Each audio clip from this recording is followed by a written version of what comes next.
Assalamualaikum warahmatullahi wabarakatuh.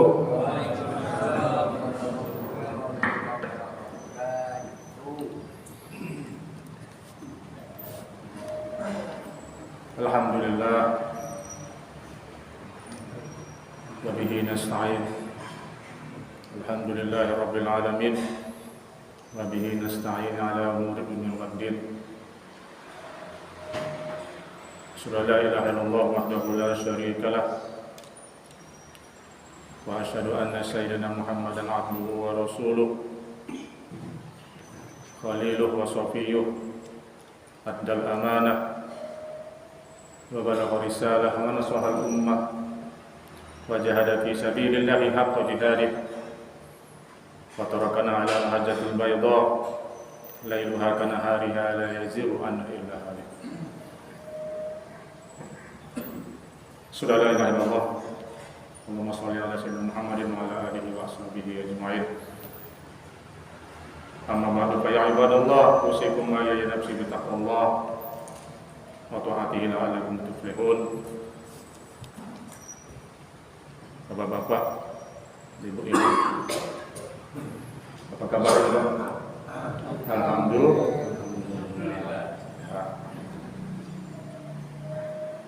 Terkhusus kepada Bapak Haji Sudirman, datang ya. Dan juga di sini ada di tengah-tengah kita, ada Ustaz Mahfud Nurfawas, dan juga ada ustaz-ustaz yang lain yang tidak bisa saya sebutkan satu persatu. Dan juga kepada ibu-ibu, apa kabar Bu? Alhamdulillah. Para jemaah sekalian yang saya muliakan, yang saya hormati, yang mudah-mudahan kita semua pada kesempatan yang baik ini Allah berikan rahmat karunia-Nya, Allah tambah terus nikmat-Nya, terutama nikmat Islam, nikmat iman, nikmat hidayah, petunjuk dalam ketaatan kepada Allah Subhanahu wa taala. Alhamdulillah, pada kesempatan yang baik ini kita akan membicarakan sedikit, yaitu masalah tarikhul Islam, sirah an-nabawiyah, salah satu sejarah Islam, yaitu di dalam perjalanan kehidupan baginda Nabi sallallahu alaihi wasallam, yaitu masalah Sulhul Hudaybiyah atau perjanjian damai Hudaybiyah, yang mana perjanjian damai ini merupakan benar-benar kemenangan yang nyata.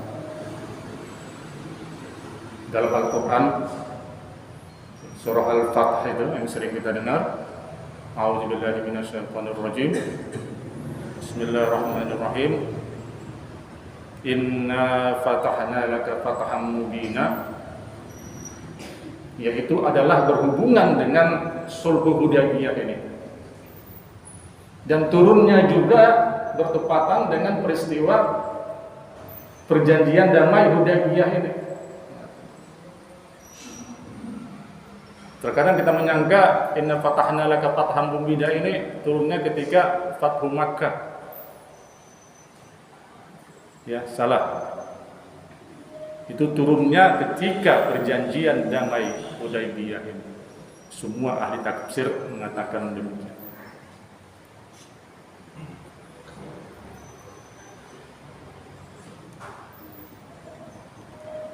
Kita buka dulu Pak ya.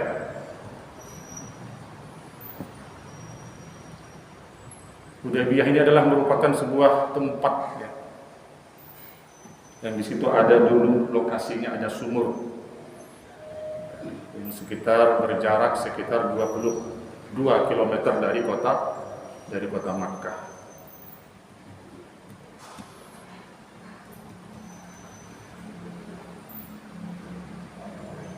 Latar belakang kejadiannya, nah ini peristiwa yang sangat mengharukan sekali. Sulh Hudaybiyah ini sangat mengharukan sekali. Makanya Allah bilang kemenangan yang nyata. Dan di dalamnya juga itu banyak kejadian-kejadian yang mungkin kita bilang sedikit mengharukan, ya kan.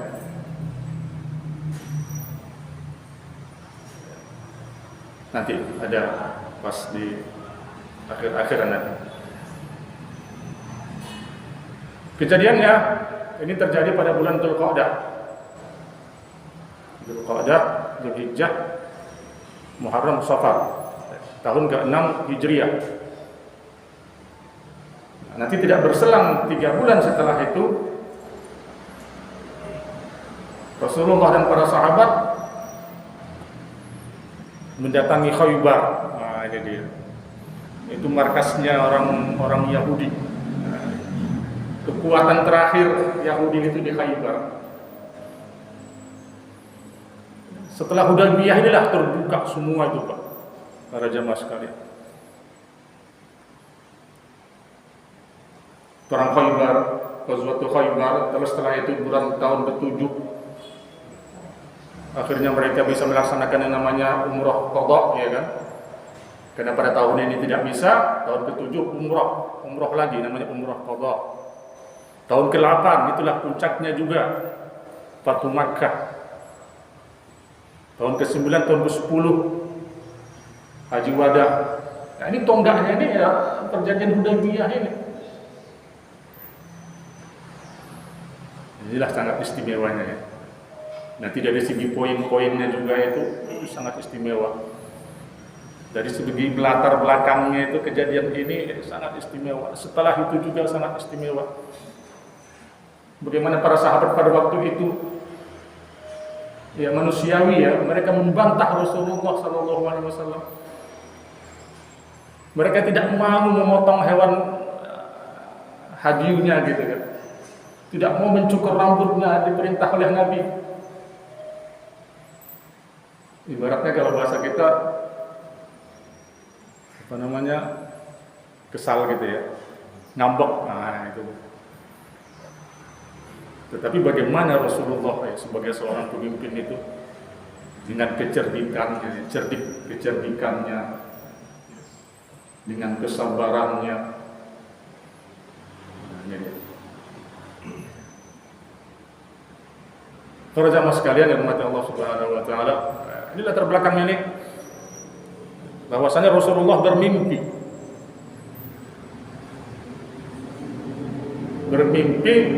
bahwa dia melaksanakan umroh. Biasanya kan mimpi ini kan benar-benar ya wahyu.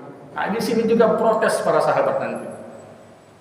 Nah, kita lihat ya dalam surah Al-Fath itu. A'udzubillahi minasyaitonirrajim. Laqad sadaqallahu ru'ya rasulahu bil haqq. Latadkhulannal masjidal haram insyaallah aminin muhalliqina ru'usakum wa muqassirin la takhafun, dan seterusnya. Bahwasanya Allah telah membenarkan ya, mimpi Rasulnya, yaitu suatu mimpi yang benar, bahwa kamu akan memasuki Masjidil Haram, ya, akan umrah dengan ya, cara aman. Ya, umrah ya, bukan haji. Walaupun ada ya, sebagian segelintir ulama mengatakan haji, sebetulnya umrah. Ya, kenapa? Kalau haji dalam Islam itu nanti ya disyariatkan pada tahun ke-10, ya kan? Haji pertama Rasulullah dan terakhir, yaitu Haji Wada.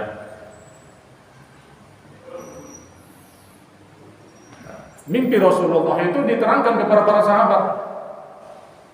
Dikabarkan ya, senang sekali dengan para sahabat itu. Apalagi orang-orang dari Muhajirin, ya kan? Sahabat yang dari Makkah. Wah, sungguh senang. Kita bisa kembali Kalau ibarat kita tuh pulkam ya, pulang kampung gitu loh. Sudah 5 tahun lebih ya, kita tidak pernah lagi melihat Makkah katanya. Ya, senang mereka. Dan seketika itu disiapkan oleh baginda Nabi, para sahabat dan juga pada orang-orang Badui itu diajak gitu. Akhirnya terkumpullah ya, sekitar 1.400 orang.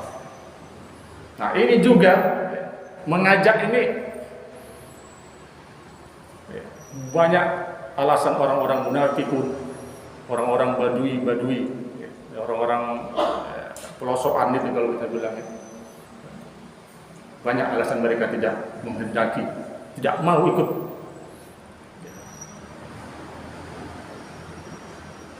Akhirnya nanti pada perang Khaybar 3 bulan setelahnya, mereka tidak dibolehkan oleh baginda Nabi SAW. Karena di Khaybar ini terkenal dengan pertaniannya, Pak. Pohon korma itu paling cakep, paling banyak ketika itu adalah di Khaybar. Itu tanah milik orang Yahudi. Orang Yahudi ini memang ya, semenjak 2 tahun di Madinah itu membuat ulah terus. Bani Nadir, Bani Quraidah, Bani Qainuqa itu semua diusir oleh baginda Nabi SAW. Bani Nadir diusir. Karena apa? Karena melanggar perjanjian ya kan. Karena Rasulullah SAW ketika sampai di Madinah, mereka buat perjanjian dengan orang-orang Yahudi dan orang-orang yang berada di Madinah ketika itu juga semua. Diusir. Akhirnya mereka itu ada banyakkan tinggal di Khaybar. Walaupun sebagian lagi pergi ke Syam. Akhirnya karena orang-orang munafikun tidak mau berangkat ke Hudaybiyah ini, diajak oleh baginda Nabi, dan mereka juga tidak diajak ketika nanti pembebasan kota Khaybar. Berangkatlah baginda Nabi SAW dan para sahabat yang berkisaran sekitar 1.400 orang. Walaupun ada para ahli sirah mengatakan 1.500, tetapi lebih tepatnya adalah 1.400. Karena diriwayatkan oleh ada 5 orang sahabat ketika itu yang mengatakan jumlah umat Islam ketika itu adalah 1.400. Nah, berarti yang perkataan 5 orang sahabat ini, nah itulah ahli sirah mengatakan yang benarnya adalah 1.400. Ya mungkin juga 1.400 lebih ya kan, kurang dari 1.500. Karena kalau udah 1.000 itu sulit untuk menghitungnya Pak ya, satu persatu. Dan mereka membawa hewan kurban yang akan dipotong ketika nanti melaksanakan umroh. Walaupun nanti tidak terjadi umrohnya, tetapi Rasulullah menyuruh memotong hewan kurban itu dan juga sekalian tahallul. Nah, ini protes juga para sahabat ketika itu, nggak mau mereka memotong hewan kurbannya, tidak mau mencukur rambutnya, tidak mau bertahallul. Nah ini nanti setelah kejadian, setelah perjanjian itu Hudaybiyah. Wah ini kejadian yang sangat menarik ya, kalau kita baca di sirah-sirah itu. Ya, sekarang banyak ya, banyak buku sirah, YouTube-nya juga banyak gitu kan. Makanya marilah kita selaku seorang muslim ya, untuk lebih menambahkan kecintaan kita kepada baginda Nabi SAW. Nah kita baca ya, sirah-sirah ini. Dan juga bukan untuk itu gitu, untuk lebih meyakinkan juga hukum-hukum Islam ini ya, hadis-hadis itu dia dengan sirah ini gitu kan. makanya salah kalau orang menyepelekan ya kan pelajaran sirah itu. Memang terkadang ya kajian-kajian di masjid-masjid ataupun di musola-musola agak jarang ya ada kajian sirah. Karena kajian sirah ini memang dibutuhkan ya orang-orang yang pakar lah ya di bidangnya. Dan juga kalau sirah ini kan ibaratnya cerita Pak ya. Kalau seperti anak kecil itu dikasih dongeng pada ngantuk ya.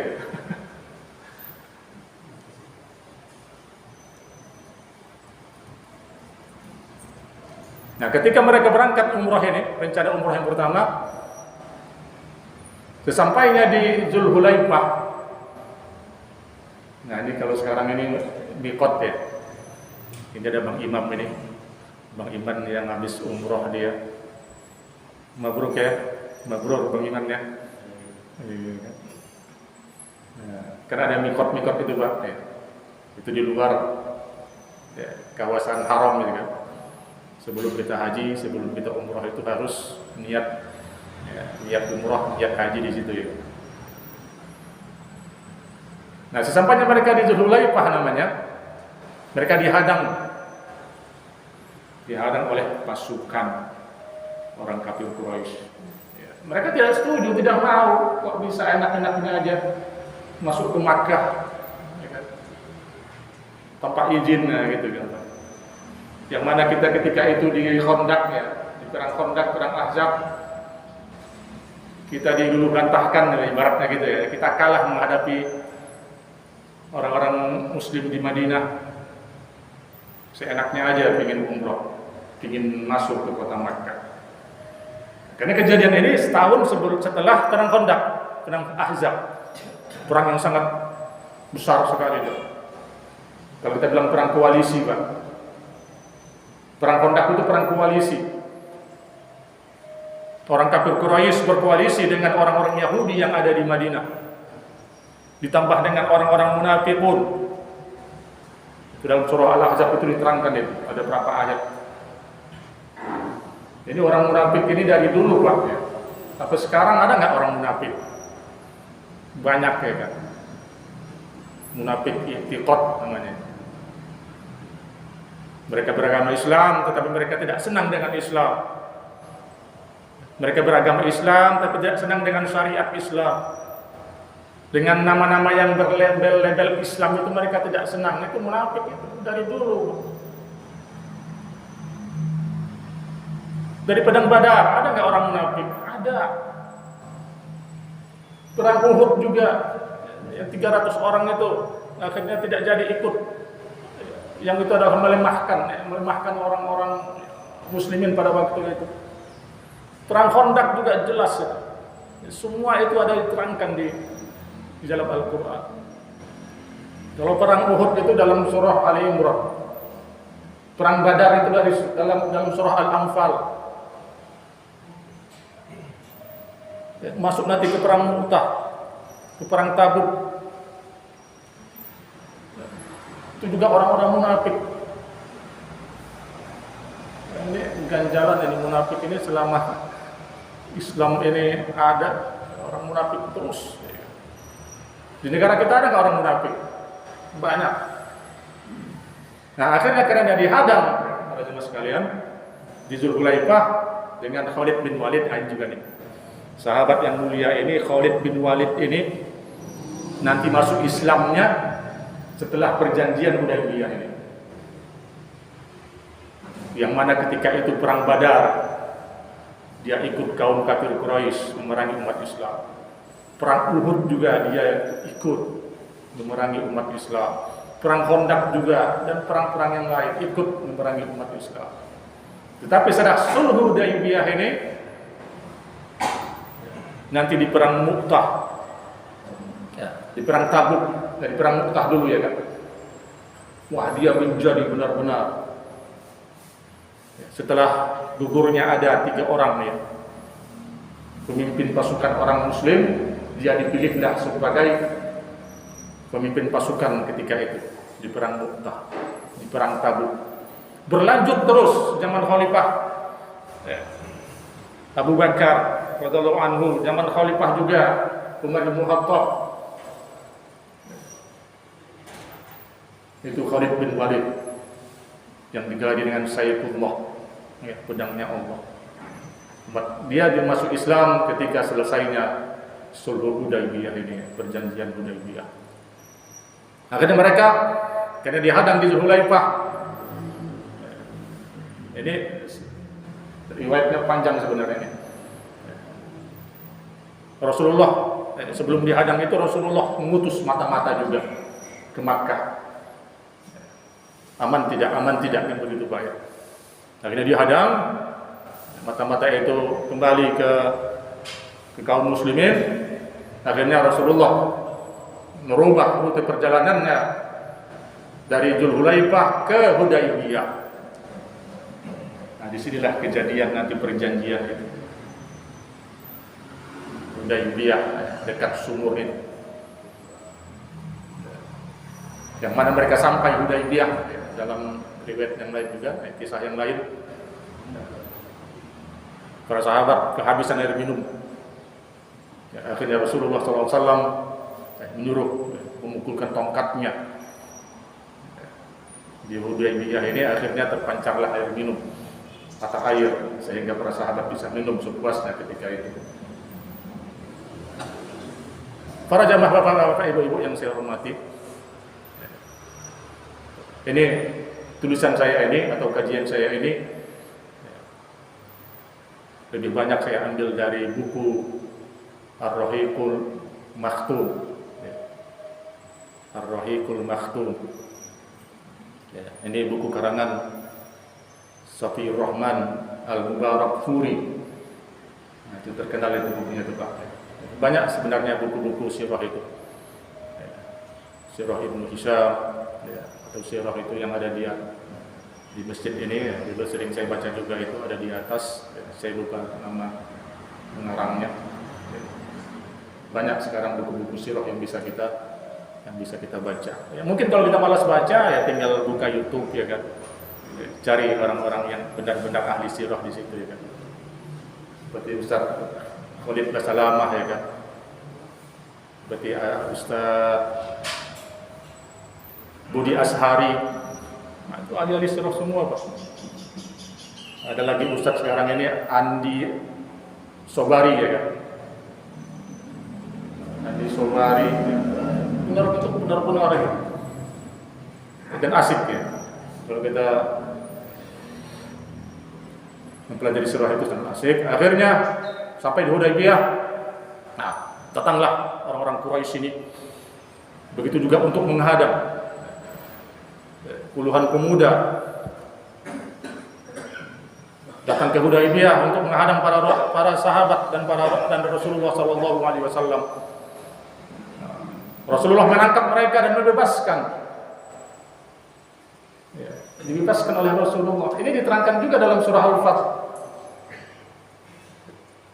Ayat ke-24 itu. Wa huwal ladzi kaffa aydiyan nasu ankum wa aydiyakum anhum bi batni Makkah ba'da an azfarakum alaihi. Sungguhnya Allah lah yang menahan tangan mereka untuk membinasakan kamu, wahai kaum muslimin, dan begitu juga Allah lah yang menahan tangan kamu untuk membinasakan mereka, kata Allah Subhanahu wa taala. Kenapa tidak terjadinya di situ pembunuhan? Nah, ini skenario dari Allah ya kan. Ada firman-Nya, berarti Allah mewahyukan kepada Rasul ketika itu, jangan dibunuh. Nah, akhirnya tidak terjadi sesuatu di situ, diutuslah oleh baginda Nabi Shallallahu Alaihi Wasallam, sahabat yang mulia Utsman ibnu Affan radhiyallahu anhu, diutus ke kota Makkah, diutus untuk menghadapi orang-orang kafir Quraisy. Awalnya yang diutus itu adalah Umar bin Khattab, tapi Umar menolak. Jangan saya ya Rasulullah, saya nanti bisa menjadi masalah katanya. Untuk sendiri kalau Umar ini orangnya kan temperamental Pak ya.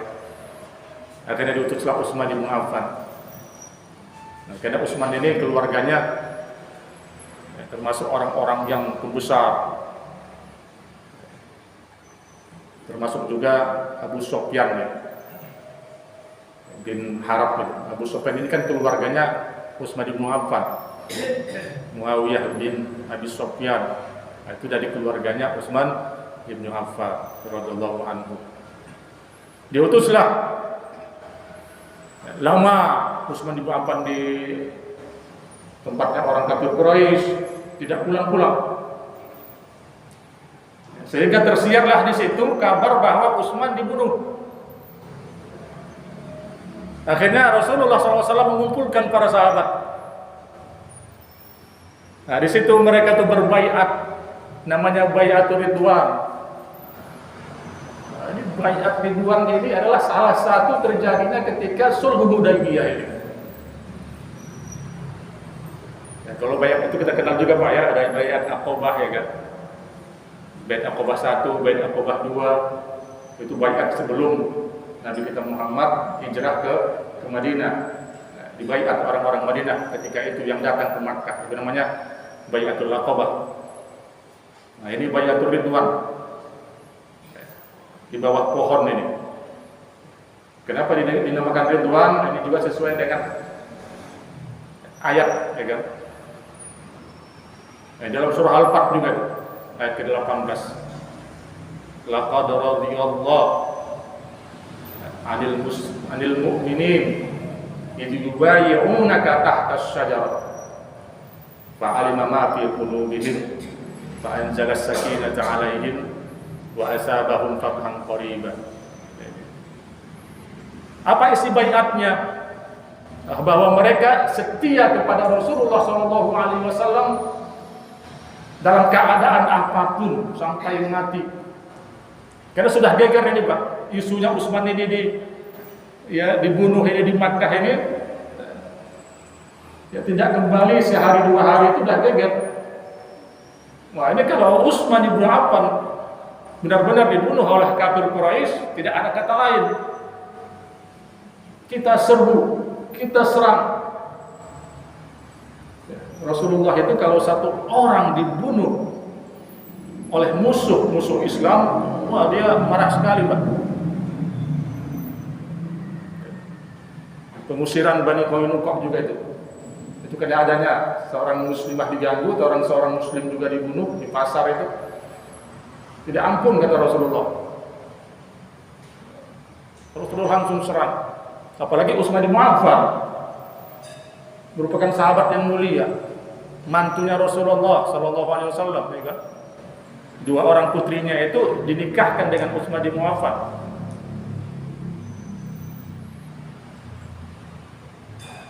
Tetapi akhirnya datang juga Utsman bin Affan. Nah, yang ketika dia mendatangi orang kafir Quraisy menyuruh, ya udah Utsman, silakan Anda tawaf di Makkah. Tetapi Utsman tidak mau. Saya tidak mau tawaf sebelum Rasulullah SAW tawaf duluan di Makkah ini. Akhirnya kembali terus Utsman ke hadapan orang-orang muslimin ketika itu. Akhirnya karena ketakutan juga orang kafir Quraisy, diutuslah Suhail bin Amir. Ya, Suhail ini ahli diplomasi ya, dari orang Quraisy, yang mana juga nanti akhirnya masuk Islam juga Suhail ini.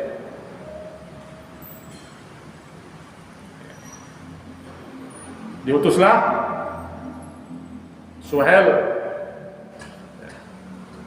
bin Amir untuk mengadakan yang namanya perjanjian Hudaybiyah.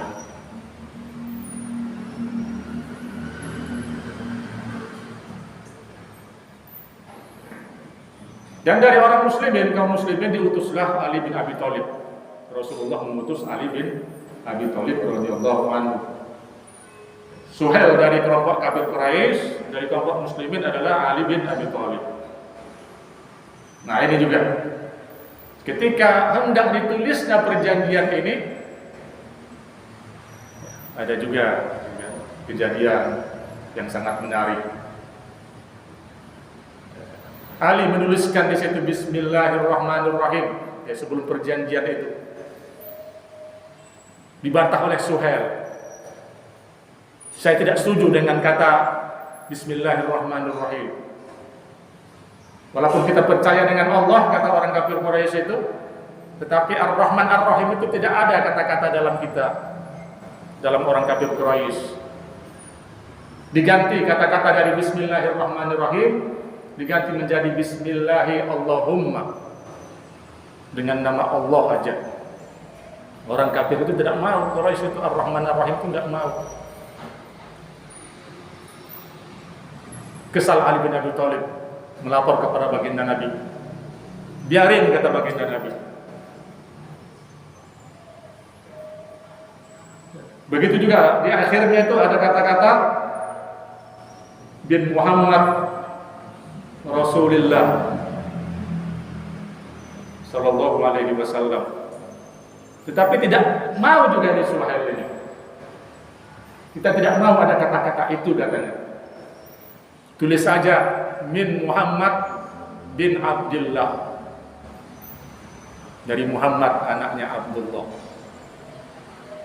Karena kita tidak mengenal Muhammad itu Rasulullah. Kalau kita mengaku Muhammad Rasulullah, ya dari dulu kita sudah Islam, kata Suhail.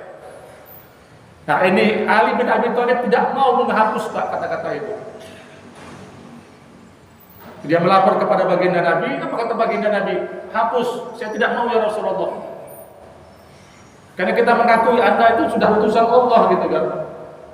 Akhirnya Rasulullah sendiri yang menghapus kata-kata itu. Kata-kata min Muhammad, dari Muhammad Rasulullah sallallahu alaihi wasallam. Tetapi ditulis jadi dihapus oleh Rasulullah, kata-kata Rasulullah itu, dan ditulislah bin Muhammad bin Abdullah. Nah, inilah yang bagaimana Rasulullah dengan cerdiknya. Mungkin dalam pikirannya ya cuma sebuah kata-kata, tetapi nanti akhirnya perjanjian itu benar-benar menjadi suatu perjanjian yang membuka tabir kemenangan umat Islam setelah ini. Nah, sekarang kita masuk perjanjian ini, Pak. Ada 4 perjanjian. Nah, di buku-buku sirah itu 4, walaupun ada, saya lihat ada yang 5. Termasuk di buku sirah itu Ar-Rahiqul Makhtum itu ada 4. Perjanjiannya adalah yang pertama, Rasulullah dan kaum muslimin tidak boleh umrah pada tahun itu, tahun ke-6 itu.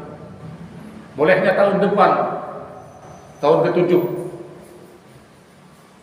Nah, dengan syarat cuma dikasih waktu 3 hari 3 malam di Makkah buat tahun depan, dan tidak boleh membawa senjata yang terhunus, ya kan?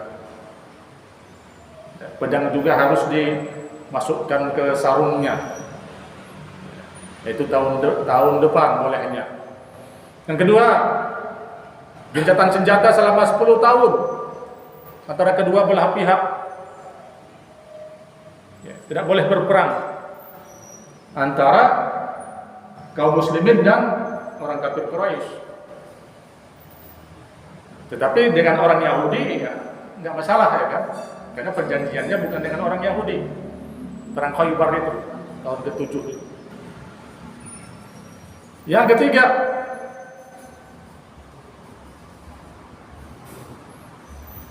dibolehkannya siapa saja di antara suku-suku Arab untuk mengikat perjanjian dan menggabungkan diri kepada salah satu pihak. Nah, di sana kan banyak suku-suku, Pak. Kabilah-kabilah di Arab itu banyak. Nah, dibolehkan misalnya suku ini gabung ke kaum muslimin, suku ini gabung kepada kaum kafir Quraisy. Yang nanti dilanggarnya perjanjian ini oleh kafir Quraisy karena ini. Ada yang namanya suku Bani Bakar dan suku Bani Khuza'ah. Bani Bakar ini mereka gabung dengan kafir Quraisy. Bani Khuza'ah ini gabung dengan kaum muslimin, dengan Madinah. Mereka bertikai antara Bani Bakar sama Bani Khuza'ah. Tetapi orang kafir Quraisy membela Bani Bakar, menyerang Bani Khuza'ah. Itu terjadi tahun ke-8 Hijriah. Mereka melanggar perjanjian yang nomor 3 ini. Sampai-sampai Abu Sufyan itu datang ke Makkah untuk minta maaf kepada baginda Nabi SAW. Mereka takut diserang oleh kaum muslimin. Ketika mereka melanggar nomor 3 ini, Abu Sufyan langsung datang ke Makkah, menemui baginda Nabi, tidak diindahkan oleh baginda Nabi. Datang kepada Abu Bakar begitu juga, apalagi kepada Umar, tidak diindahkan juga. Akhirnya datang kepada siapa? Kepada anaknya, Ummu Habibah itu Ramlah. Karena anaknya ketika itu sudah menjadi istri baginda Nabi. Nah, ini baginda Nabi ini istrinya banyak. Salah satunya adalah anaknya Abu Sufyan, Ummu Habibah atau Ramlah binti Abu Sufyan. Nah, begitu juga salah satu istrinya Nabi nanti ini, itu anaknya didengkot orang Yahudi, Huyai bin Akhtab, Sofiyah binti Huyai bin Akhtab. Nah, ini diperkenalkannya bagi siapa saja di antara suku-suku Arab untuk menggabungkan diri dengan baik itu blok Makkah ataupun blok Madinah. Nah, kita bilang pada gitu, Pak. Yang keempat ini, siapa aja yang datang dari kaum musyrikin, kafir Quraisy kepada Nabi untuk masuk Islam tanpa izin walinya harus dikembalikan ke Makkah. Sedangkan apabila kaum muslimin mendatangi kaum musyrik, mendatangi Makkah, tidak boleh dikembalikan. Nah, inilah poin 4. Inilah para sahabat hampir semuanya protes. Seseorang misalnya dia mau masuk Islam ke Madinah, tidak boleh, harus izin dari walinya, bapaknya, atau kalau dia hamba sahaya ketika itu pada tuannya. Tetapi orang-orang Muslim yang mau ibaratnya murtad, ya kan, masuk ke dalam kelompok orang-orang Makkah, itu tidak dilarang. Nah, itu bergejolak hati orang para sahabat ketika itu. Tapi sekali lagi, inilah cara diplomasinya baginda Nabi Sallallahu Alaihi Wasallam. Nah, ini kejadian setelah penandatangan tadi, para sahabat tidak mau mencukur rambut, tidak mau tahallul. Akhirnya baginda Nabi SAW ketika itu membawa istrinya yang namanya Ummu Salamah. Nah, ini giliran Ummu Salamah bersama baginda Nabi ke Hudaybiyah, masuk ke kemahnya. Dia minta pendapat kepada istrinya. Ya, istriku bagaimana ini, katanya kan. Para sahabat di luar itu pada protes, para demo. Saya suruh untuk bertahallul, tidak mau. Tapi apa kata istrinya itu, Ummu Salamah? Ya Rasulullah, sekarang begini aja, kamu sendiri yang dahulu menyungkur rambutmu, potong hewan hadiyumu, insya Allah para sahabat akan mengikuti. Ya, inilah ya, Nabi kita Muhammad juga itu manusia, Pak. Ya kan? Tidak semuanya wahyu datang dari Allah itu yang menunjukkan pekerjaannya, ya kan. Tetapi suatu ketika dari istrinya dia memberikan suatu perintah. Dari sahabat-sahabatnya juga sering dia tuh mengatakan, bagaimana pendapat kamu wahai sahabat? Dan sahabat sering juga berkata, "Ya Rasulullah, ahaja wahyun min Allah au min ra'yik?" Ketentuan ini merupakan wahyu dari Allah atau merupakan pendapatmu? Nah, biasanya Rasulullah begitu. Ini pendapat saya. Ya, silakan. Bagaimana pendapat kamu? Begitu juga dia minta pendapat kepada Ummu Salamah ketika itu, radhiyallahu anha. Akhirnya apa kata Ummu Salamah? Ya Rasulullah, kamu keluar, kamu potong sendiri hewan kurbanmu, kamu cukur sendiri rambutmu, dan kamu bertahallul di situ sendirian. Akhirnya Rasulullah melakukan di luar kamahnya, dan begitulah para sahabat semua akhirnya melakukan tahallul itu. Nah, dan kesedihan kaum muslimin juga pada waktu itu. Sampai-sampai Umar bin Khattab radhiyallahu anhu protes, "Ya Rasulullah, kenapa kita mengalah dengan kondisi ini?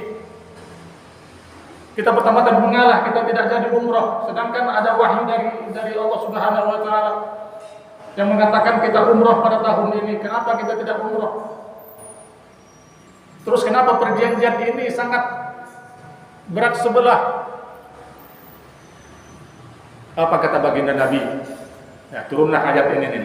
Inna fatahna laka fatham mubinan. Saya ini Rasul, kata baginda Nabi sallallahu alaihi wasallam, utusan Allah. Allah tidak akan mengecewakan saya. Ini adalah petunjuk, kata baginda Nabi sallallahu alaihi wasallam. Begitu juga Umar datang ke Abu Bakar. Kenapa demikian? Kata Abu Bakar, Muhammad itu Rasulullah. Itu yang terbaik nanti akan adanya.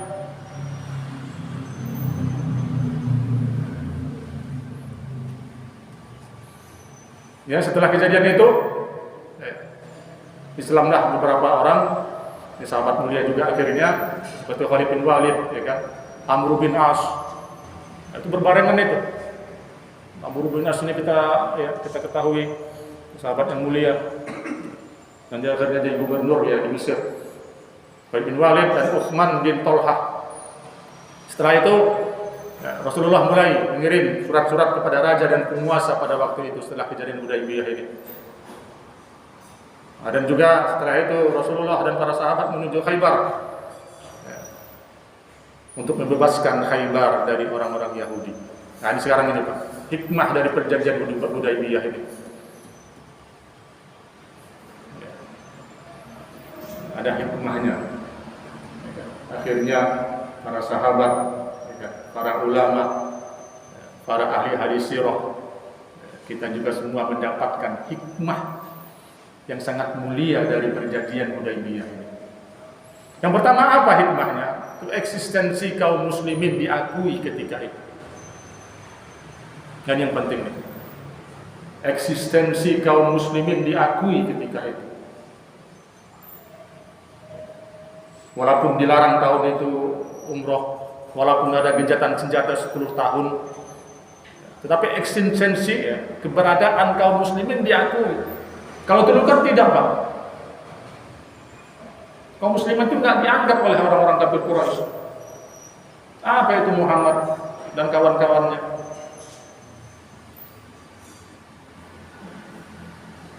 Makanya mereka menyerang di perang Badar, di perang Uhud, di perang Khandaq. Mereka menyerang, mereka berusaha untuk memusnahkan kaum muslimin ketika itu. Tetapi setelah adanya perjanjian itu, itu dia. Pengakuan atas eksistensi kekuatan kaum muslimin. Dan juga adanya yang dua ini, dengan gencatan senjata itu kaum muslimin lebih leluasa untuk berdakwah. Kita lihat setahun kemudian jumlah orang muslimin ketika itu 3.000 orang ikut ke umrah qadha. Yang dahsyat lagi ketika Fathu Makkah tahun ke-8 Hijriah, 10.000 orang. 2 tahun itu berapa kali lipat ya kan? Nah, ini hikmahnya perjanjian Hudaybiyah ini. Yang ketiga, hikmah dari poin kedua tadi, itu hikmahnya membatasi kesombongan, keangkuhan dari sikap orang-orang Quraisy yang selalu menghalangi dan sekaligus menjadi bukti kegagalan mereka, karena mereka biasanya yang memulai peperangan. Ya, tadi itu yang saya sebutkan tadi, ketika mereka melanggar poin yang ketiga tadi, apa akhirnya sekaliber Abu Sufyan datang ke Makkah minta maaf kepada baginda Nabi Sallallahu Alaihi Wasallam, dan Nabi tidak memaafkan. Abu Bakar tidak memaafkan, Umar tidak memaafkan, anaknya sendiri tidak memaafkan. Romlah binti Abu Sufyan, Ummu Habibah radhiyallahu anha. Sampai-sampai ketika masuk Abu Sufyan ini bapaknya ke rumahnya, duduk di atas tikar, di atas karpet. Apa kata anaknya? Wahai bapakku, mohon jangan duduk di atas tikar ini. Itu omongan seorang anak kepada bapak kan menyakitkan gitu loh. Tikar inilah yang sering diduduki oleh baginda Nabi Sallallahu Alaihi Wasallam. Kamu belum boleh untuk duduk di tikar ini, karena kamu belum menjadi muslim. Yang mana akhirnya Abu Sufyan ini juga nanti masuk Islam ketika Fathu Makkah tahun ke-8 dari Hijriyah. Nah, di situ Rasulullah SAW memberikan suatu kehormatan kepada Abu Sufyan. Apa dia bilang? Wahai para orang-orang Makkah, kita tidak menyerang. Nah, ini Fathu Makkah ini, cerita Fathu Makkah. Tapi kalau mau selamat ada 3 persyaratannya: masuk ke dalam Masjidil Haram, atau masuk ke rumah masing-masing, atau masuk ke rumahnya Abu Sufyan bin Al-Harb. Nah, itu setelah masuk Islamnya Abu Sufyan. Abu Sufyan ini bapaknya yaitu Ummu Habibah, dan juga bapaknya Muawiyah bin Abi Sufyan. Nah, ini juga sahabat yang mulia, mana menjadi gubernur di Damaskus di Syria. Nah, dan ketika selesai kekhilafahan Khulafaur Rasyidin, nah dia mendirikan yang namanya Daulah Umayyah, yang berpusat di Damaskus, yaitu Muawiyah bin Abi Sufyan radhiyallahu anhu. Nah, ini ya, hikmahnya adalah membatasi kesombongan. Ibaratnya orang kafir Quraisy itu tidak merasa jumawa lagi dengan adanya perjanjian ini. Nah, ini cakep Pak ya perjanjian ini. Nah, hikmah selanjutnya adalah poin yang ketiga tadi, bahwasanya orang kafir Quraisy sudah lemah dan mereka melupakan kekuatan politiknya. Ya. Kalau yang poin 3 tadi, setiap suku bebas untuk memihak kemana, baik itu memihak ke orang muslimin di Madinah atau memihak ke orang-orang kafir Quraisy di Makkah. Nah, akhirnya ini merupakan hikmah lemahnya kekuatan politik orang kafir Quraisy. Mereka sudah membebaskan masalahnya. Kalau dulu kan tidak. Hei Bani ini, hei Bani itu, tidak boleh kamu ke Madinah. Kamu harus ikut Makkah. Tetapi perjanjian ini mereka lemah secara politik. Nah, ini hikmahnya ini. Yang keempat hikmahnya, yang nomor 5, hikmah ke poin keempat itu, ya, setiap muslim tidak akan lari dari Allah dan Rasulnya dan dari kota Madinah kecuali orang yang murtad. Kecuali kalau dia seorang yang murtad, kaum muslimin sama sekali tidak membutuhkannya. Ini maksudnya nih Pak. Orang Madinah yang sudah muslim misalnya, Tadi kan kalau dia pergi lari ke Makkah, itu tidak masalah. Tidak masalah, misalnya orang Makkah tidak mengembalikan, tidak masalah. Nah, ini poin terakhir yang diprotes oleh para sahabat ini. Tetapi orang Quraisy, orang kafir, kalau ingin masuk Islam, tidak masalah, harus dikembalikan, tidak boleh. Kalau ingin masuk Islam ke Madinah, tidak boleh, harus dikembalikan. Termasuk juga sini namanya Abu Jandal, ya kan? Bukan Abu Janda ya, Abu Jandal, anaknya Suhail tadi. Dia mau masuk Islam, dia mau datang ke Madinah. Ketahuan sama Suhail tadi itu, yang utusan orang kafir Quraisy tadi, dalam perjanjian. Nah, itu sampai dipukul sama bapaknya Suhail tadi. Dan beberapa orang Pak ingin masuk Islam ketika itu, tidak dibolehkan oleh baginda Nabi. Kenapa? Baginda Nabi itu orangnya yang sangat amanah dengan kalau ada yang namanya perjanjian. Nah, ini kata hikmahnya, ini orang Muslim yang sudah lari ke Makkah berarti orang murtad, dan itu tidak terlalu dibutuhkan oleh kaum muslimin. Silakan.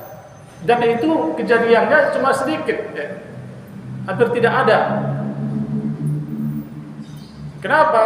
Karena ketika itu harumnya nama Islam, harumnya nama orang muslimin ketika itu benar-benar. Paling juga orang-orang kafir Quraisy yang masuk Islam itu ada beberapa orang. Walaupun mereka dilarang tidak boleh ke Madinah, tetapi akhirnya mereka kemana? Mereka berkumpul di suatu tempat, yang mana tempat itu di pinggir jalan yang sering dilalui oleh orang-orang Makkah, kafir Quraisy Makkah berdagang ke negeri Syam.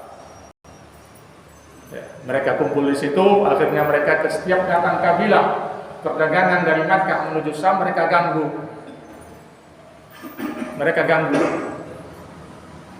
Akhirnya karena orang-orang kafir Quraisy merasa tidak aman dengan hal demikian, akhirnya perjanjian ini juga mereka minta dibatalkan.